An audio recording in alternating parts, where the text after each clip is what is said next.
este libro, Las formas de la educación no formal, de la doctora Carla Brambilla, que es un placer presentarlo acá por varias razones. Primero, una particularmente, tengo que decir que fui evaluador de la tesis doctoral que da origen a este libro, ¿sí?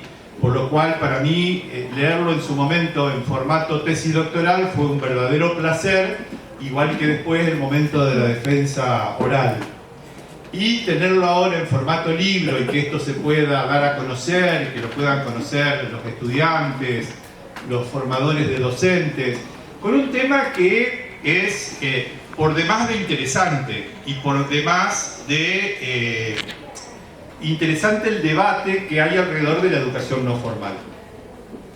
El libro que presentamos parte de la siguiente pregunta: ¿cuáles son los aspectos conceptuales de la educación no formal que hacen de ella una construcción cultural potencialmente transformadora?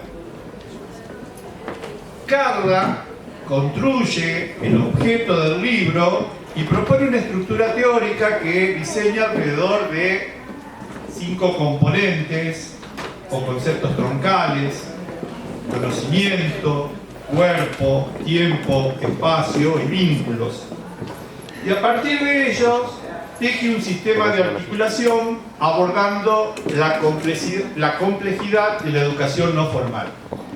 Yo he insistido a los profesores de la práctica, de los talleres de docencia, a los estudiantes de la práctica, sobre todo profesorado de inglés, profesorado de educación especial, las 3 carreras nuestras de educación especial, profesorado de biología del turno de la mañana, que desde hace 2 o 3 años hacen una experiencia de educación no formal, que estén presentes porque me parece que es un tema de profundo debate, como decía, y que determina los rasgos principales y secundarios de estas experiencias que nosotros estamos intentando acá en el profesorado, y se descubren también las significaciones socioculturales, institucionales y subjetivas de los distintos actores del fenómeno educativo.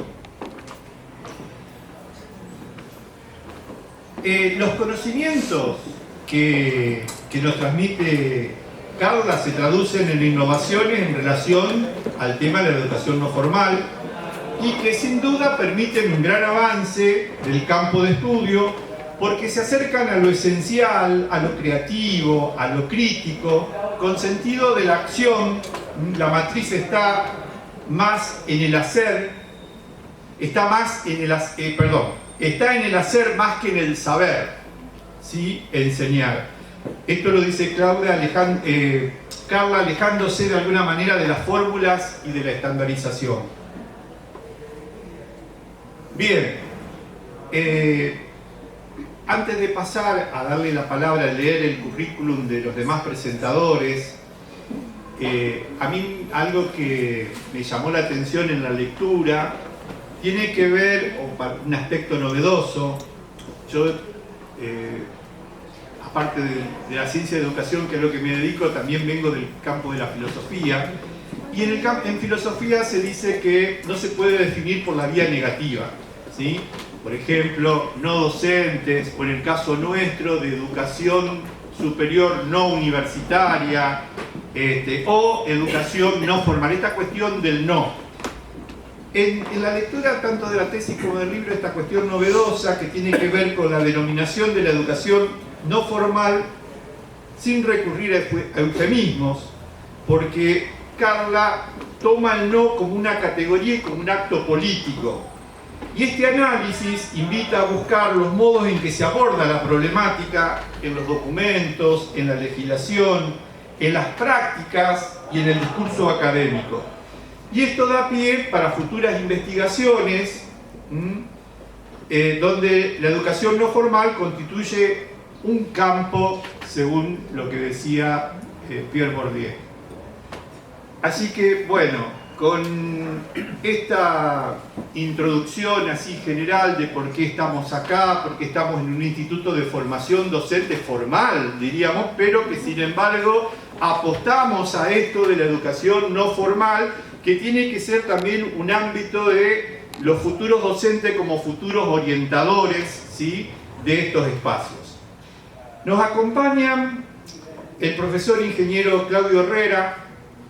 Esto me hace poner nostálgico y darme cuenta que ya soy un señor mayor, porque Claudio fue alumno. Él también era grande, no, ojo. En estas cosas que por ahí se nos ocurren y que las políticas provinciales lo han permitido, de ampliar la educación, sobre todo en el ámbito de la educación secundaria y la educación técnica.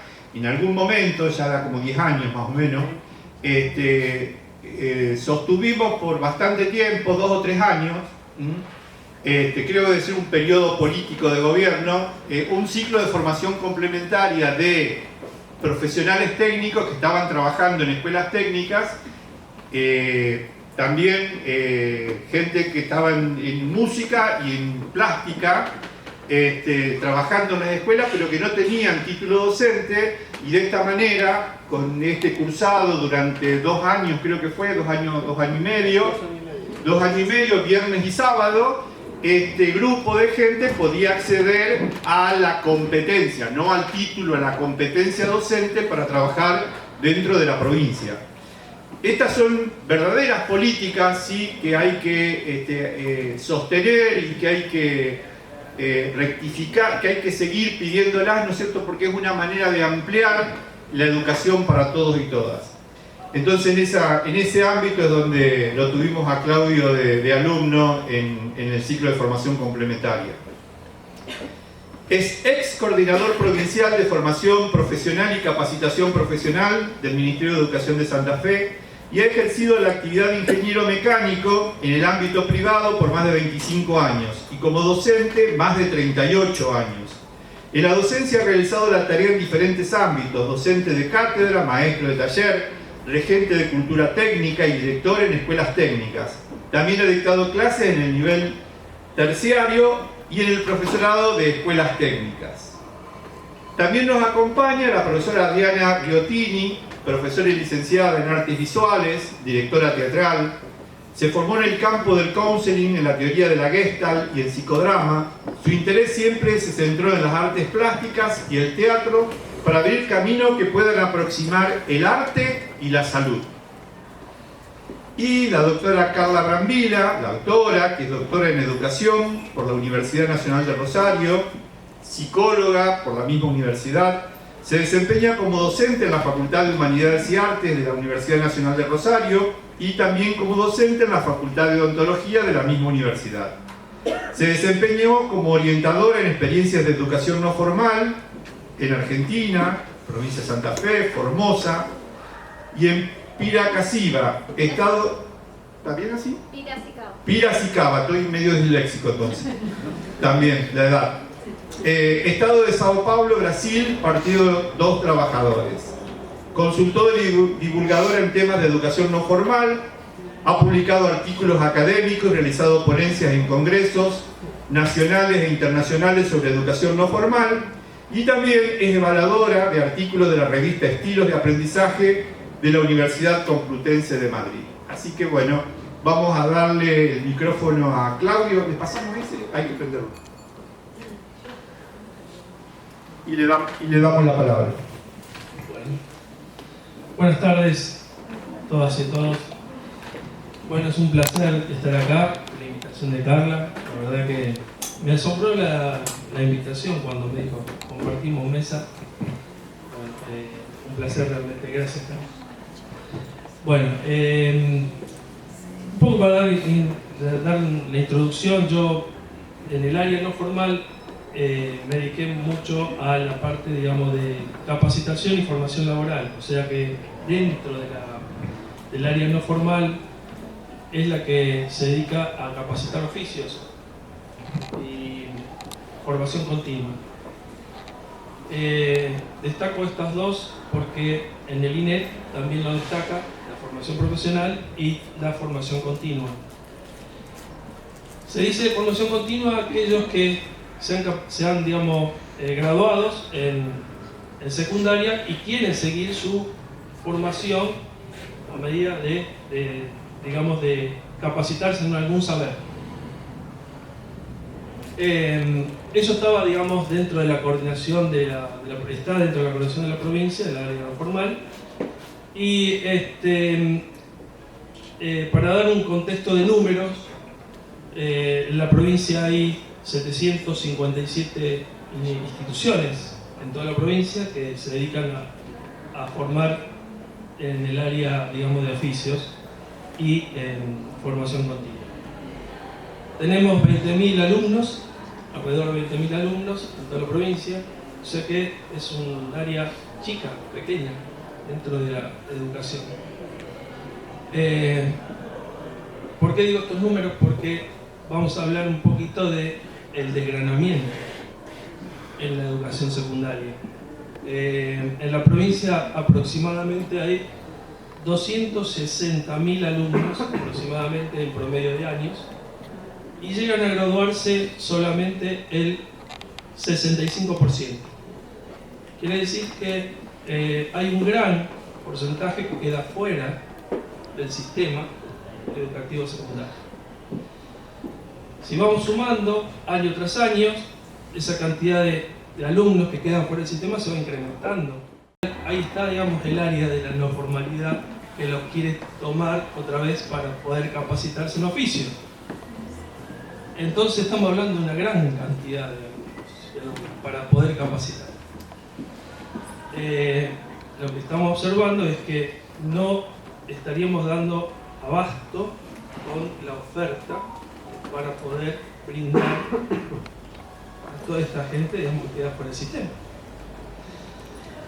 Y de esto se trató también la investigación de Carla. A ver, ¿de qué se trata la no formalidad en oficio? Cuando me vino a entrevistar, justamente le dije todo, le di algunos números como estos, y digamos, realmente asombra. Así que hay mucho para trabajar. Y en el libro quiero destacar que en bibliografía de no formalidad, de educación no formalidad, no existe prácticamente. Hay muy poco. Y agradezco a Carla por haber dedicado su tiempo y esfuerzo, porque realmente lleva muchísimo tiempo y esfuerzo a hacer un libro de esta calidad, donde los futuros docentes pueden consultar algunos conceptos muy valiosos que están plasmados en este libro. Por ejemplo, la no gradualidad, que destaca la no formalidad. La no anualidad, que destaca la educación no formal. Y es el gran atractivo, la gran fortaleza que tiene, digamos, la no formalidad para poder atraer a este público carente de expectativas a veces, para poder brindar una solución a futuro. Destaca también, como decía Pablo, el no. El no también es una fortaleza, como lo destaca Carla. El no a la no, como decía, la no gradualidad, a la no sistematización, a la no programación, porque en la educación no formal, en oficios, el día a día se va captando el interés de los alumnos y alumnas para poder aprender el oficio. No es que tiene si bien hay una planificación, pero no se cumple estrictamente, sino que se va desarrollando a medida de los intereses de los aprendientes. Te tomo la palabra aprendiente que está en el libro. Bueno, me acompañan conmigo supervisores del área no formal, del área, digamos, de formación profesional, de lo cual yo he aprendido muchísimo. De ellos he aprendido muchísimo. Fueron directores de CECLAS y de centro de formación, donde allí se puede observar también la gran diversidad de edad hay una gran diversidad de edad dentro de los institutos de formación de oficios. No está destinado solamente a gente grande.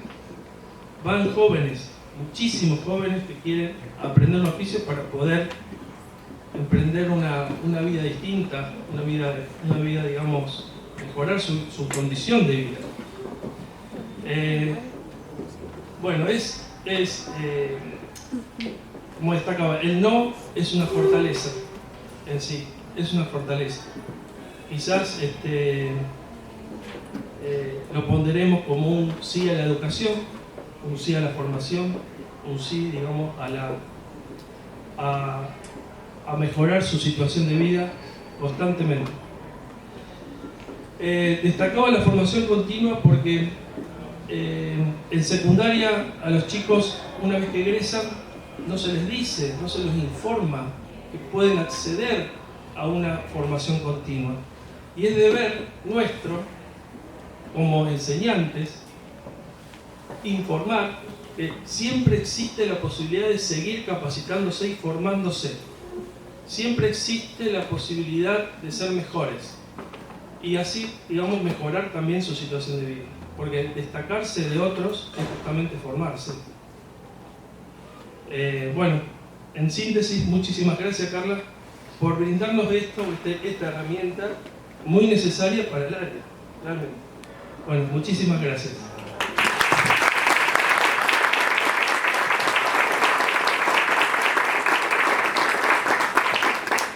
Bueno, buenas tardes. Presente. Sí. Bueno, buenas tardes. Si se pudiera escuchar sin el micrófono, preferiría. Vamos a intentar.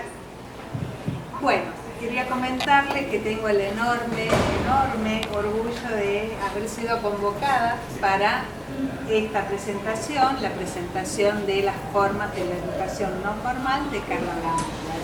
Como verán, me vine con un escrito que voy a leer. Y quería comentarles esto. Yo voy a presentar, he sido convocada para presentarlo y lo voy a hacer. Tomaré, por lo tanto, la palabra del lector común, aquel a quien esta obra llega en su calidad de divulgación. Lo primero que quiero señalar es su condición de equilibrio. El libro le habla a pares y a legos por igual, explicando y ampliando con enorme sutileza y elegancia, allí donde lo técnico podría volverse críptico, sin caer en condescendencias, provocando al lector no iniciado, asegurándole de manera implícita que, apretando un poquitito el paso, está en condiciones de acompañar de principio a fin el fluir de citas, de propuestas, de reflexiones y de pensamientos. Es un trabajo serio y amoroso que propone y sostiene el respeto y el interés por lo familiar y por lo diferente, que invita, que hace lugar, que da la mano. Lo segundo en lo que querría detenerme es en el uso del lenguaje. Carla da atributo de naturalidad a un lenguaje culto de tipo extracotidiano. Palabras joyas que invitan a detenerse, a no caer en automatismos, a demorar la lectura. Palabras que brillan con cierto halo de extrañamiento, de pasaje, de apertura. Palabras que se abren a sentidos, que alertan, a cápite, ápice, acendrar, desbrozar, desdecer, morigerar, reificar, subsumir, trashumar, algunas pocas tomadas como ejemplo de entre las muchas que pude relevar. Es un libro es a la vez un libro y un laberinto, recupera Carla en los dichos de Borges, invitando a recorrer, a indagar, a remetaforizar. Quiero despedirme invitándolos a una pequeña experiencia, una propuesta lúdica que nos ubique a las puertas del universo que el libro de Carla propone, explore y desarrolle. Voy a pedirles entonces, si me acompañan, que cierren los ojos un momento y que se dejen llevar que se abran al misterio de las palabras que les voy a compartir, a lo posible, a lo imposible, a lo aleatorio, que sean parte de su ímpetu creativo. Y les pregunto, ¿cómo será una educación acuñada en el cuerpo? ¿En qué parte del cuerpo se matriza? ¿Podrá el biopoder despertar el amor y la curiosidad? Sosteniendo un horizonte pleno de sorpresas, ¿cuáles son para ustedes los íconos paradigmáticos del orden? ¿Y los del desorden? ¿Cómo serán los procesos de ritualización de un régimen de concomitancia? ¿Cómo de pequeñitos son los microdispositivos intrainstitucionales? ¿Adentro de qué parte de la institución entra? ¿Qué transparencias y opacidades implica el pars pro toto? Para finalizar, permítanme leerles una cita. El deseo se enlaza al placer y al juego. Cuando estas instancias se conjugan, aparece la magia. Para que la magia acontezca, es preciso que haya otro que permita abrir la expresión en el vínculo. Las formas de la educación no formal, Carla Brambila, página 112. Gracias.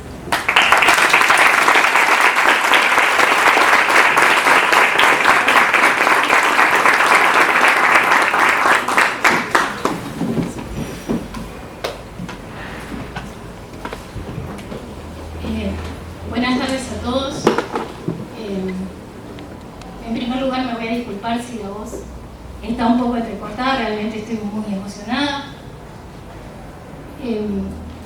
Estar acompañada también voy a explicar por qué me acompaña Pedro, Claudio y Adriana, que para mí son tres referentes importantes, como tanta otra gente, porque cuando uno escribe porque leyó mucho, porque se formó, porque las vivencias que tenemos y las experiencias que transitamos en toda nuestra vida nos dejan marcas, nos dejan huellas, y a veces uno toma decisiones, toma caminos, y a veces no entiende por qué. Porque hay algo que nos llama la atención, porque hay algo que nos inquieta. Pero cuando lo comenzamos a revisar y podemos ser un poco, si se quiere la palabra, poder pensar un poco esquizofrénico, ¿no? Separarse y mirar desde afuera, podemos lograr comprender y entender muchas cosas. En primer lugar, también voy a agradecer a todos los que están presentes aquí. Veo orientadores, veo a mi titular de cátedra, Juan Carlos, que me formó y me sigue formando y me inquieta todo el tiempo con sus preguntas y repreguntas y me hace repensar continuamente. A Vicky, a Gaby, a mis hermanas, que sin ellas no estaría aquí presentando este libro, Son el Tejido, al papá de mi hijo, que también fue un tejido fuerte para que yo pueda estar hoy aquí, y por supuesto que a León, mi hijo, porque fue a partir de una pregunta que él me hizo cuando tenía 4 años, que yo me pregunté o me inquieté por saber dónde estaban los aprendizajes significativos de los niños hoy en día. Como dijo Pedro, Pedro fue mi evaluador en la tesis, realmente tuvo una lectura minuciosa y comprendió aquello que yo quería decir y que yo quería resaltar, aquello que también de alguna manera coloco en la academia, coloco en el público, que es poder dar nombre a aquello que se nombra o se dibuja o se construye con otros términos que a veces no lo terminan de definir. Como Pedro dijo, trabajé 5 conceptos truncales para poder pensar en la educación: cuerpo, vínculos, espacio, tiempo y conocimiento. que se conjugan y construyen subjetividades en lo formal, en lo no formal y en lo informal. A Claudio tuve la oportunidad de entrevistarlo porque traté de buscar un campo amplio para investigar, para encontrar el común denominador de lo que es la educación no formal, y por eso trabajé la capacitación laboral, trabajé la animación sociocultural y trabajé disciplinas específicas como son el deporte, el tenis. También acá tenemos entre el público un entrenador. Y entonces voy a entrevistar a Claudio para conocer lo que era la capacitación laboral y, como decía recién él, la importancia que tiene para poder revincular de nuevo a aquellas personas que quedaron por fuera del sistema a la educación, a la formación, al encontrarle un sentido a la vida, porque en definitiva nosotros los humanos lo que hacemos permanentemente es eso, ¿no? Como la piedra de Sísifo, buscar sentido para seguir viviendo. Lamentablemente en Argentina transcurren estas situaciones de que muchos quedan por fuera del sistema formal por diversas razones o diversas causas. Eso también me inquieta y nos preocupa y nos ocupa a todos, por supuesto. Y bueno, también ahí tuve la oportunidad después de conocer a directivos del CECLA que hacen un gran trabajo y que justamente en los contextos de mayor crisis muchas veces, o particularmente, me lo podrán confirmar o no, reciben más personas que se van a capacitar para poder acceder a un oficio y obviamente mejorar sus condiciones de vida. La entrevista de Claudio fue muy rica, me aportó mucha información sobre todo lo que tiene que ver con el saber hacer, que ahora me voy a adentrar un poquito más en este tema, y después me acompaña Adriana. Adriana era mi profesora de teatro en la escuela secundaria, soy de Cañada Rosquín, si no lo saben, un pueblo muy pequeño de 5.000 habitantes. Acá también hay colegas de mi escuela, docentes, por hecho, Mariela. Y Adriana era un bálsamo en la escuela, era un bálsamo al alma.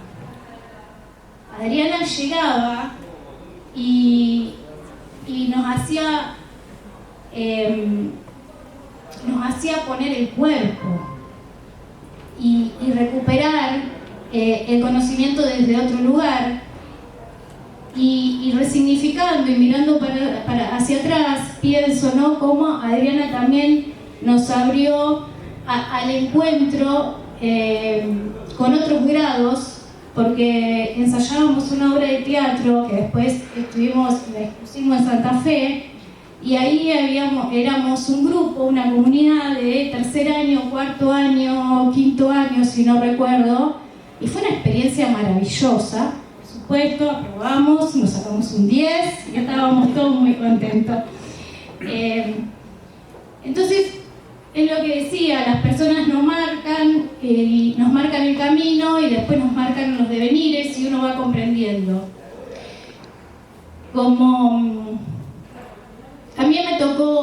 También me tocó trabajar en Brasil en la educación no formal, fue mi primera experiencia a los 20 años. Me voy de Argentina en plena crisis en el 2000 y me voy a vivir a Piracicaba, y en Piracicaba me contratan para enseñar español a los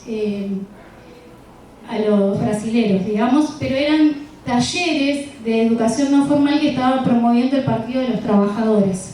Entonces también nos encontramos todos en comunidad, había talleres de lengua y literatura, de corte y confección, y algunos que tenían que ver más con el campo de algún oficio. Y bueno, y ahora les comento, a partir de esto es que en mí surge esta pasión por descubrir qué formas tiene la educación no formal. Y cuando uno habla de pasión, hablamos de miedos, incertidumbres, porque fueron muchos el tiempo que me llevó a construir la tesis, pensarla, escribirla, buscar cada palabra, como dice Adriana, y más cuando uno después la transforma en libro, que es otra cosa diferente. tiene que buscar la palabra precisa, el significado preciso, para que quien lo lee interprete aquello que estamos diciendo y queriendo decir. Entonces es un trabajo muy solitario, por eso hablo de las redes. León se acercaba y me decía: ¿cuántas hojas te faltan? ¿Cuántas palabras te faltan, mamá? Y entonces se despertó esa pasión y decía: bueno, lo voy a lograr. Y además tenía esta cuestión de toda la literatura me llevaba a la educación formal. Y yo sabía que la educación no formal es otra cosa, tiene otro sentido. Lo intuía porque, claro, lo había transitado, pero no sabía cómo descubrirlo. Hasta que, obviamente, el concepto de forma escolar me lleva a pensar, bueno, ¿cuáles son las formas que atraviesan a esta práctica educativa que es tan convocante, que es tan requerida y que despierta tanto interés? ¿Cuál es el común denominador que hay en ella que hace que sea tan rica y tan diversa?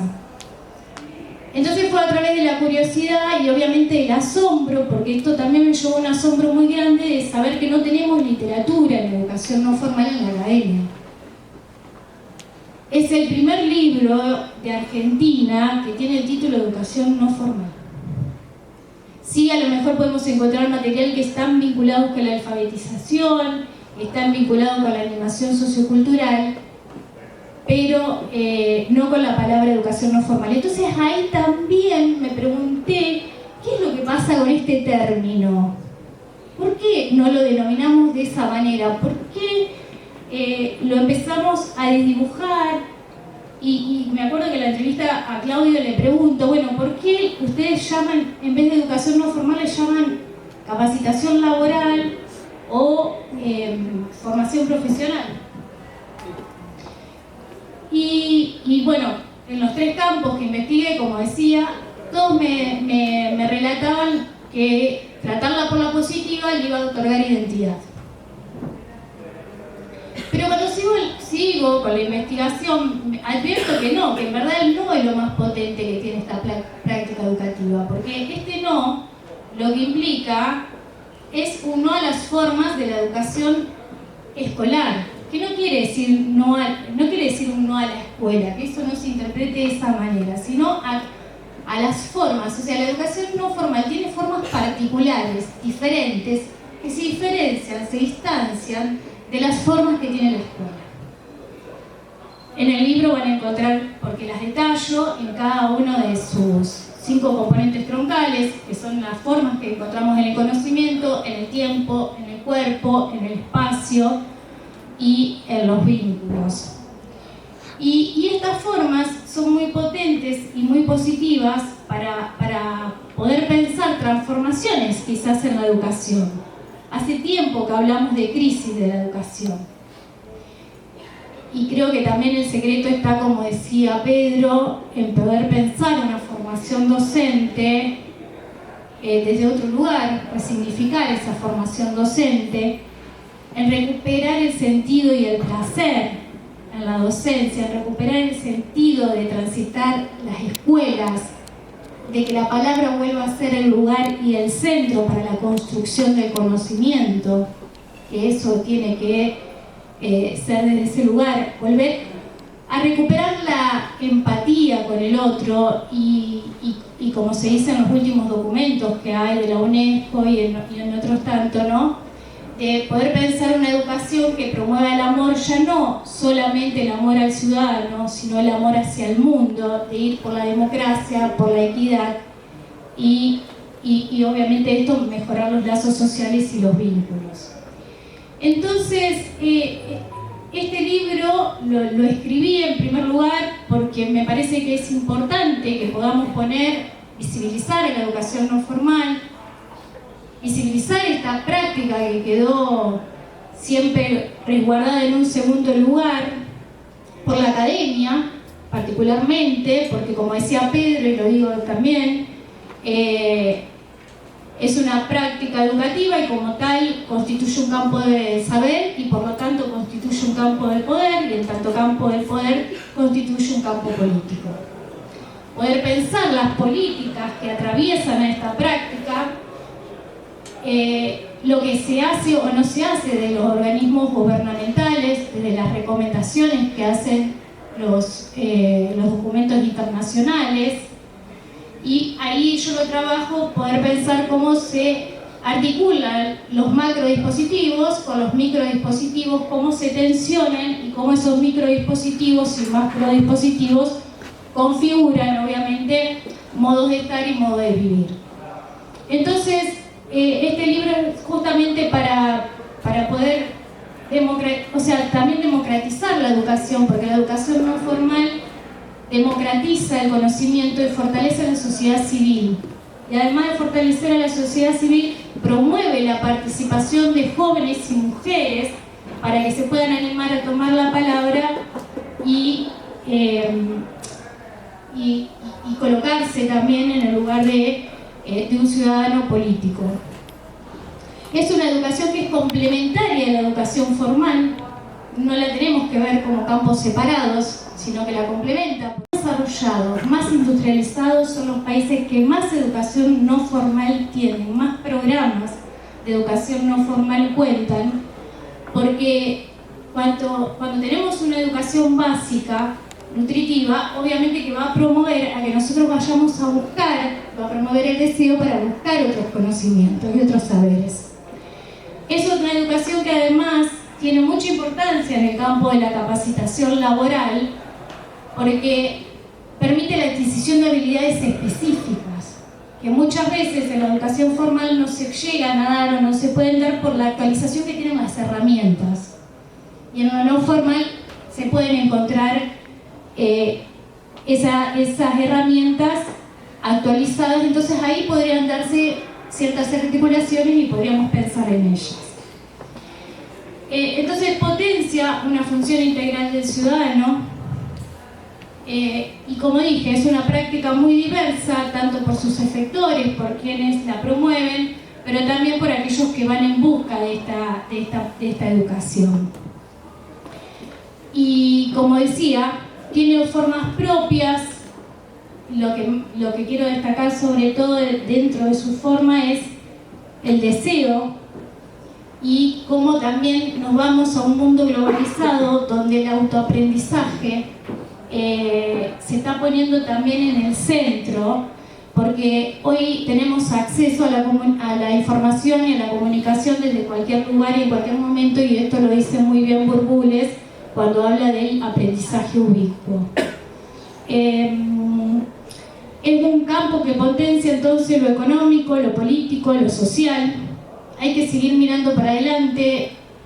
Pretendo que este libro sea solamente un umbral, sea una apertura, para que podamos seguir pensando a la educación no formal, podamos seguir investigándola, podamos seguir visibilizándola y dejar de tenerla hacia un costado o en un segundo plano como se la ha pensado siempre. Así que bueno, los invito a que trabajemos todos juntos, sobre todo los jóvenes que están aquí, que están estudiando en el profesorado, para que transformemos a la educación toda, ¿no? A la educación formal, a la educación no formal, a la educación informal, para que vayamos por un mundo en donde nos mueva el deseo por conocer y el deseo por aprender.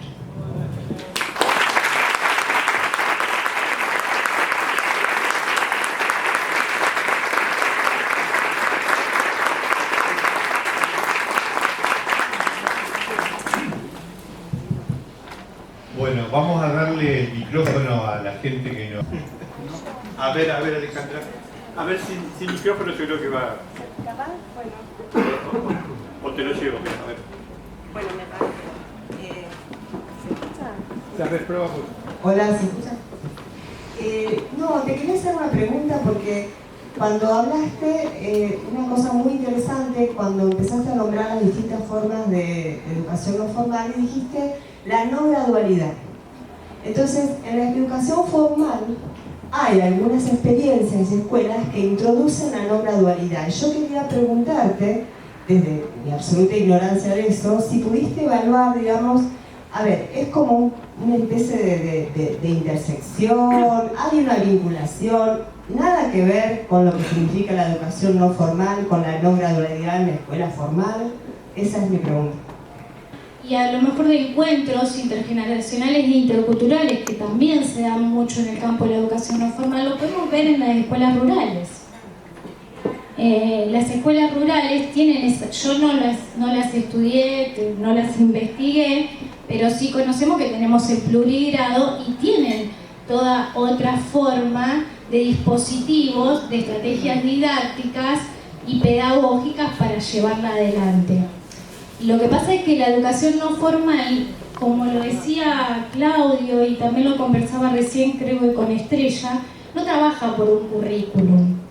Está planificada, es sistematizada, tiene una meta, tiene objetivos, pero son consensuados, como muy bien lo decía y lo explicaba también Claudio, están de acuerdo a los requerimientos, a las necesidades de quien va en busca de esa educación, pero y al mismo tiempo de cómo se van evaluando, en qué instancia, en qué proceso se encuentra el aprendiente y a partir de ahí se van edificando las estrategias.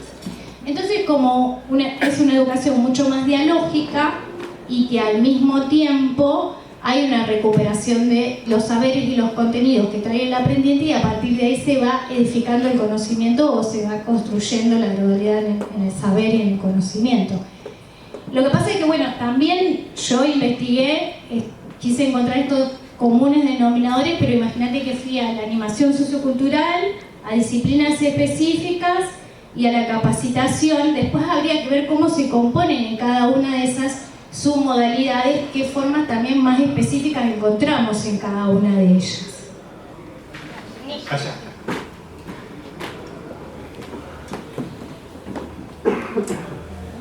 Buenas, mi nombre es Nicholson. Mi pregunta viene bien de un análisis que yo vengo haciendo hace mucho tiempo. Y si vamos al primario y podemos ver ciertos chicos que son chicos muy inteligentes, pero muchas veces no llegan a aprobar para ir a una clase superior. Y pasa también a nivel universitario. ¿Cómo llegaste a abordar y si tuviste la posibilidad de abordar ese tema?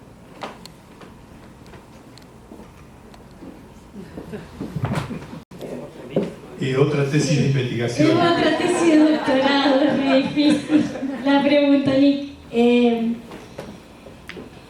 Lo que pasa es que, a ver, es un tema político, pero también es un tema de contexto, me parece, y de perspectivas, porque la educación formal,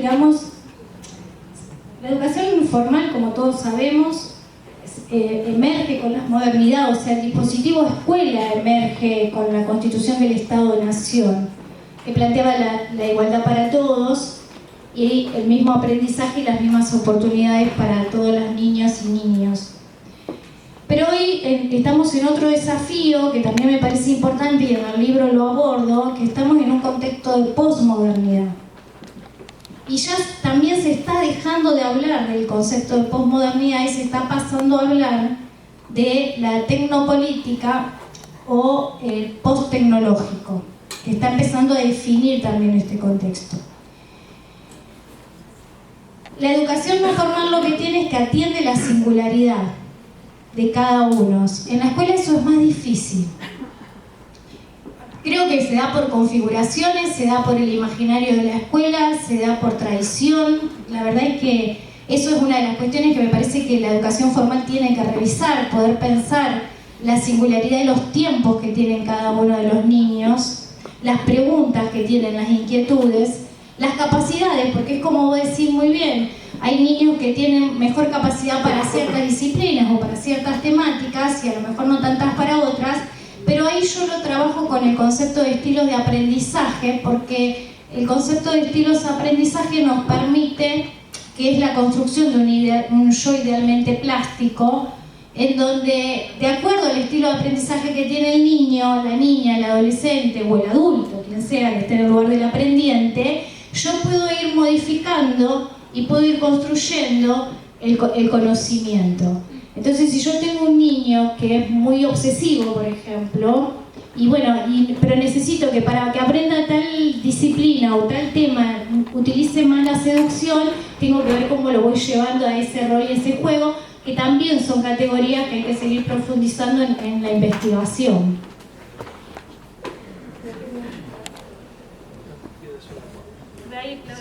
Si me permite, voy a hacer un aporte. Voy a destacar que en la educación no formal el sujeto viene con un interés, o sea que viene ya con el interés de aprender. Cuando van chiquitos a un club a aprender un deporte, ya va con el interés de aprender. Cuando vienen, digamos, gente a los centros de formación, no sé, ya vienen con un interés de aprender. Por eso el clima que se genera dentro del aula taller, del aula, es muy significativo para el docente. O sea que ya viene con un plus. No es lo mismo enseñar en este ámbito de la no formalidad que justamente en el ámbito de la formalidad. Es un desafío muy grande que tienen los docentes ahora, justamente de crear el interés, de crear estrategias justamente para tratar de que sus alumnos y alumnas estén motivados, estén, digamos, realmente concentrados en lo que quieren ustedes como docentes, quieren que aprendan.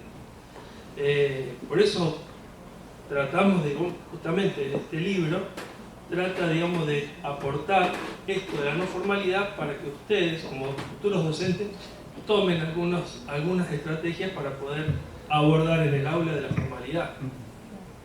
De eso se trata.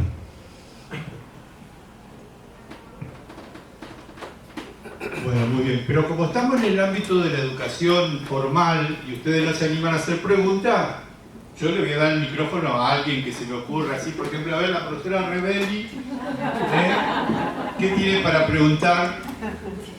Claro, no vamos a estar perdiendo el espacio y nosotros tampoco. Hace un tiempo, te diría que 2015, que cambiaron los planes de estudio de educación secundaria, nosotros tenemos que abordar aquí unos talleres integradores que en primer año se basan en pensar escenarios educativos diferentes a la escuela. Entonces, bueno, parte de lo que nos planteamos los docentes en ese momento era entrar a buscar conceptualizaciones de educación formal, de educación no formal, informal, y ahí vimos que a nivel internacional, y bueno, una autora uruguaya, Sirvent, plantea que la diferenciación quedó en las últimas décadas como borrosa, digamos, porque ya podíamos encontrar lógicas de lo no formal dentro de lo formal y viceversa. Y entonces se había llegado al concepto de educación permanente, ¿no? Que los organismos internacionales iban por ahí. ¿Por qué te pareció fundamental poder volver a una conceptualización que en los 80 y en Argentina post-dictadura fue sumamente importante con la renovación de las currículas a partir de espacios de talleres?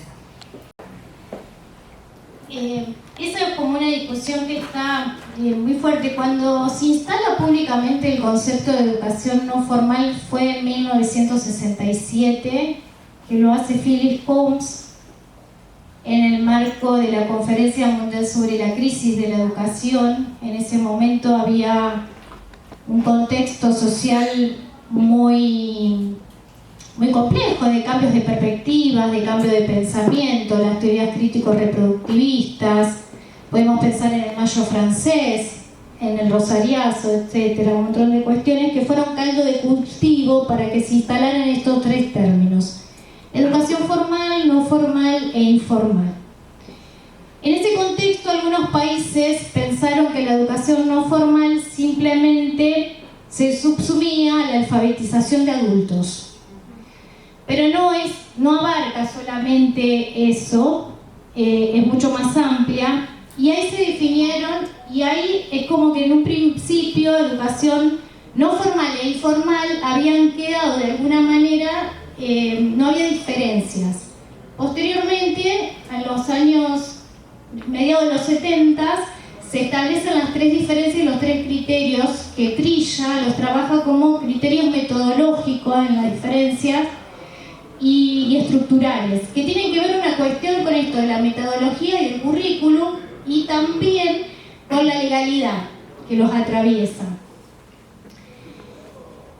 Lo que pasa es que después, entonces, empiezan a aparecer estos conceptos de educación permanente, educación para adultos, educación ciudadana, educación sociocomunitaria, pero desdibujan a la cosa en sí misma, porque si yo hablo de lo sociocomunitario, la escuela no es sociocomunitaria, no me la termina de definir. Ahí es donde yo me empecé a inquietar.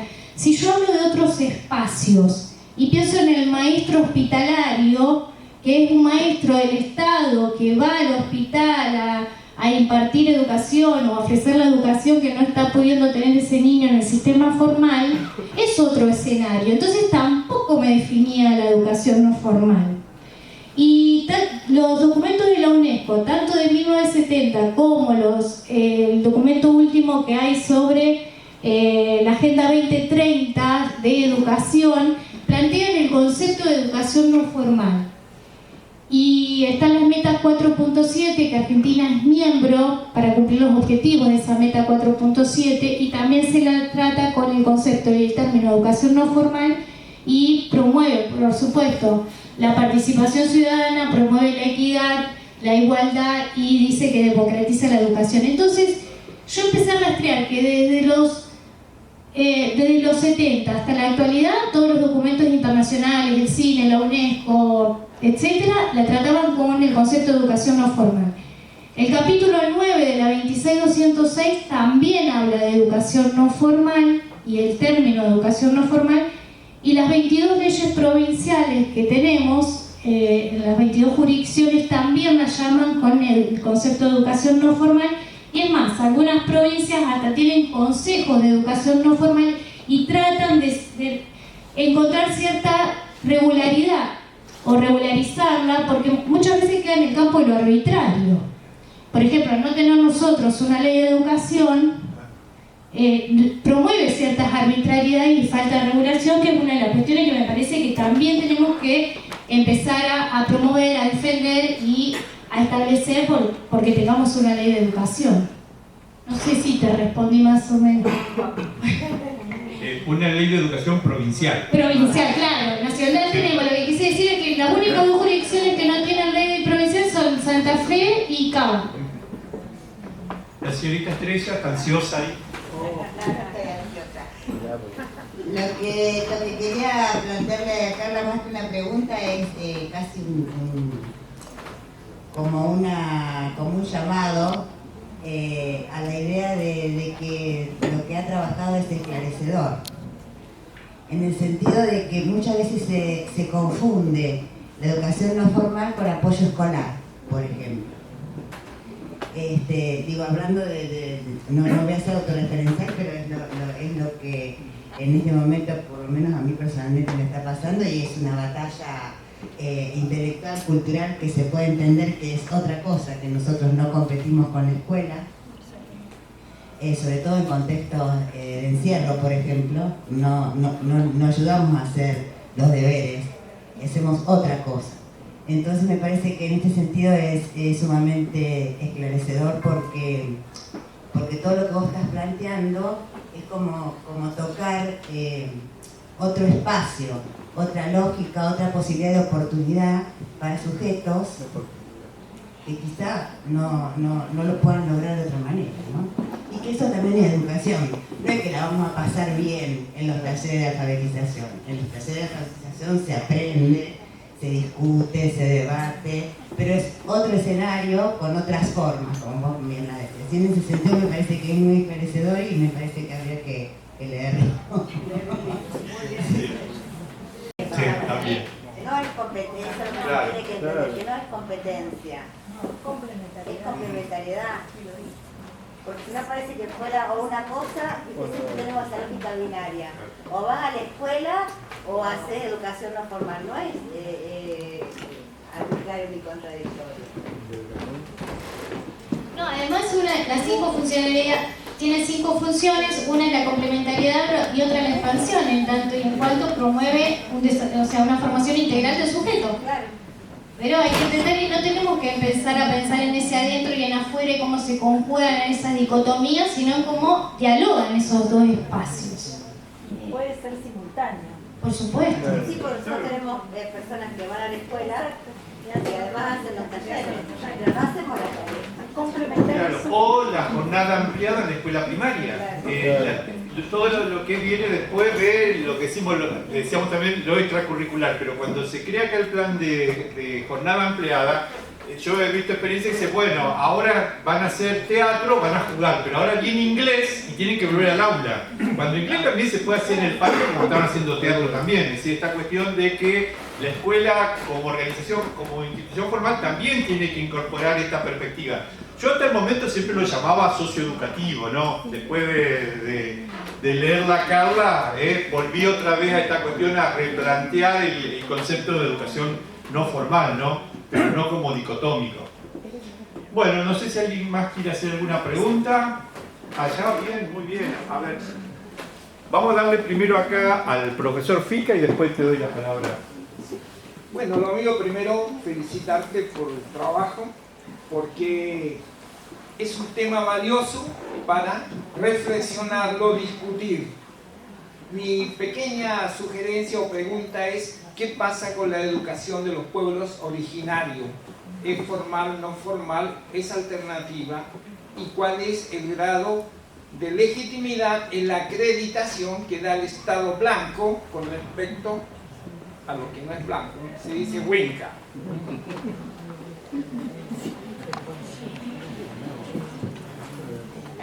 Bueno,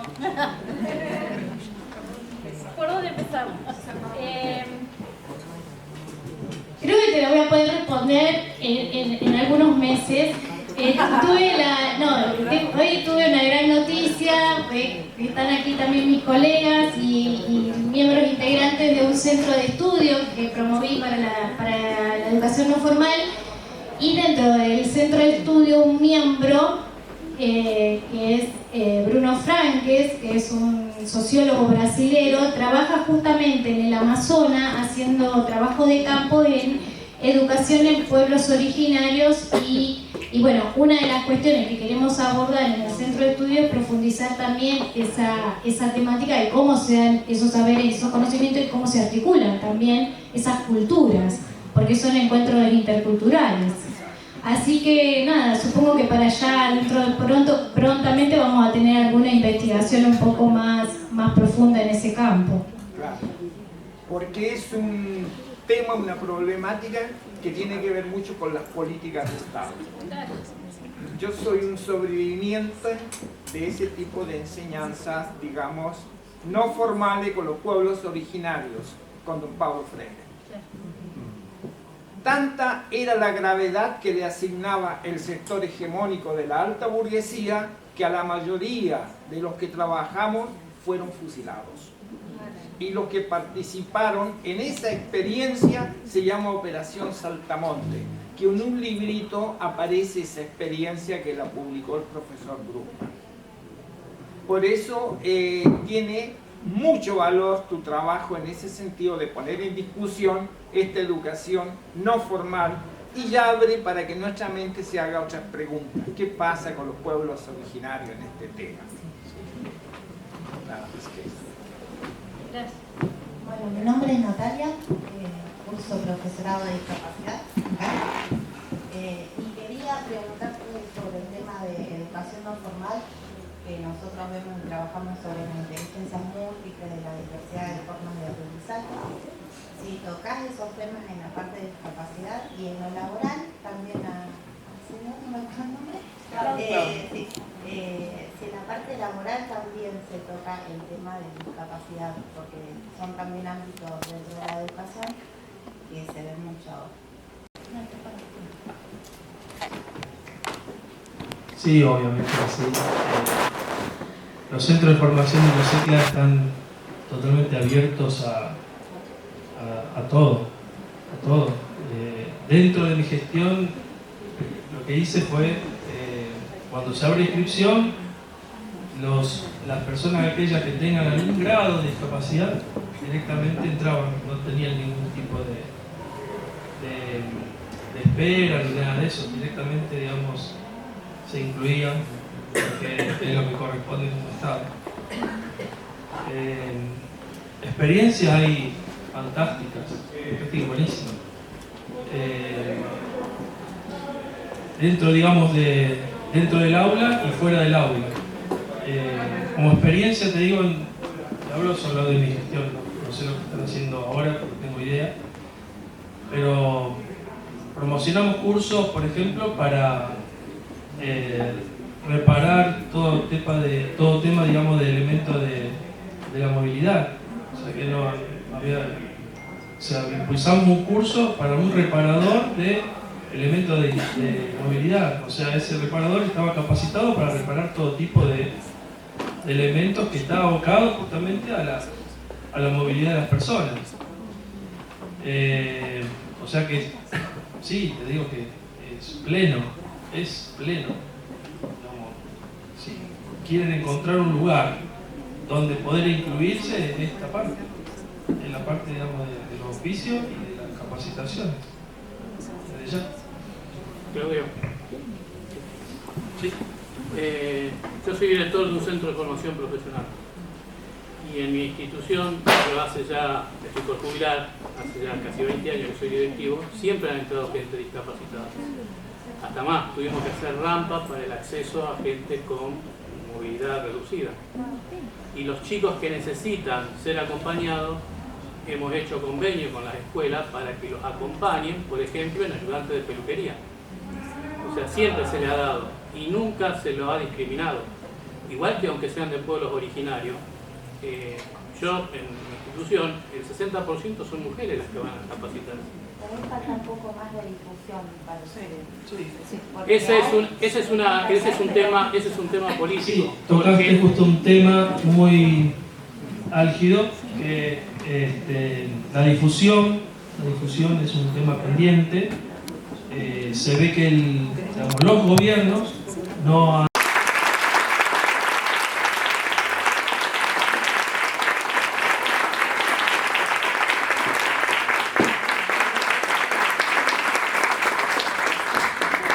Y a comprar el libro, no sé si está Perico para que haga descuentos a los docentes. Bueno, muchísimas gracias y nos estamos viendo.